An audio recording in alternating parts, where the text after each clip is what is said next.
Konferensiyanın süresinde angısı bağlıydı. Gagavuz dili hem literatura durgunmaz öğretmek programının başarılanmasına belli oldular. Çıkışlar hem de bakıldılar ileriye doğru adımlar ki Gagavuz dilini ilerletme alarak hesaba öğretim sistemasını. Gagavuz'un Öğretim Bakanlığı'nın diller ilerlemesinde bölümün başı Maria Uzun vurguladı. Hani böyle kurslar pek lazımlı ki öğreticiler kendi profesyonel ilerlemesini kaldırsınlar. Bugün Gagavuz dili hem literatura öğreticilerimize ustalıklarını yükseltme, metodika uğrunda kalkınma hem kendi deneyimlerinin paylaşma dini güzel kolaylıklar verildi.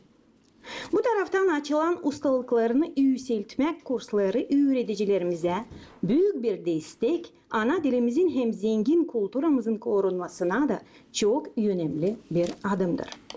Bu 3 ay içinde her bir öğreticimiz dil öğretmeye yeni bir bakışla bakabildi.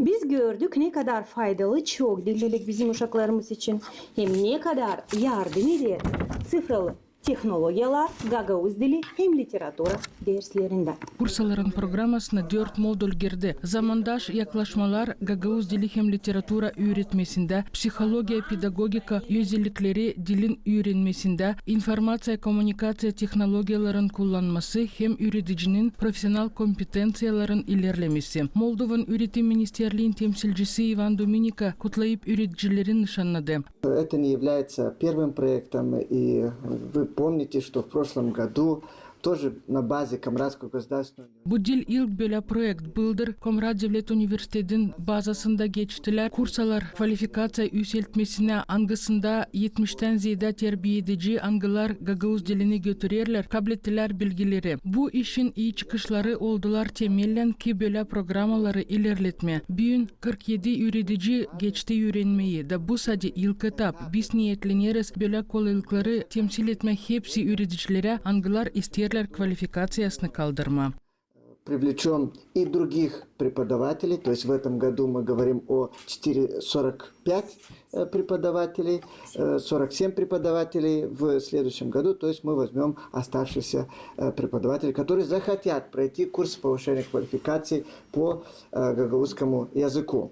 Öğreticiler şükür etmek lafları söylediler programın kurucularına. Kendime değin aldım çok yenilikler, hem meraklı, faydalı işler.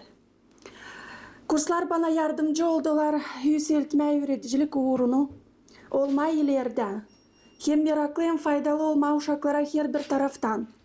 Çünkü vakit onlar bana dini lazımdı hem önemli. Çünkü vakit yerinde durmuyor. Her birimiz kim pay aldı bu kurslarda.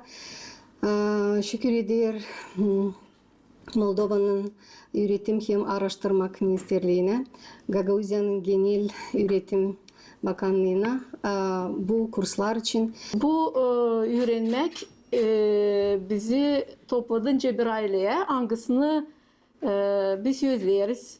Ne çünkü işten kari lazım biz görelim, birbirimizi paylaşalım, birbirimizle buluşalım. Öğrenelim birbirimizden, ince uşaklardan okulda, öyle de burada kurslarda birbirimizden. Kendi duygularının paylaştığı Yelena Köse angısı stajировкада Türkiye'de bulundu. Oldu bizim kolaylığımız tanışma, yeni işlerle. Sansın öyle gelirdi bize, hani biz hepsini biliriz. O teknolojiyalar, o metodikalar yani biz gördük, ne bize gösterdi Aksaray kolegalarımız. Sansın hepsi bize tanışıklı ama yine de onların herkesin vardı kendi özelliği. Ivan Dominika haberledi hani Öğretim Ministerliği ilerleder genişletme tutturmak ölçüleri Gagavuz dili öğreticiler için. Ministerlik haberledi hani Ağustos ayında Komrad Devlet Üniversitesi'nde geçicikler kursalar öğreticiler için kim götürür Gagavuz halkın historia, tradisiya hem kultura predmetini. Hep öyle iş gider. Dünya arası stajировkaların programaların genişletmesinde öğreticiler hem terbiye ediciler için Gagavuzya'dan beraber Türkiye'den partnerlarla. Ministerliğin temsilcisinin laflarına göre bu ölçüler o devlet politikanın bir payı ki tutturma hem popülerizasyon yapma Gagavuz diline. Bundan kare ilerletme, avtonomiya öğreticilerin profesyonel potansiyelini.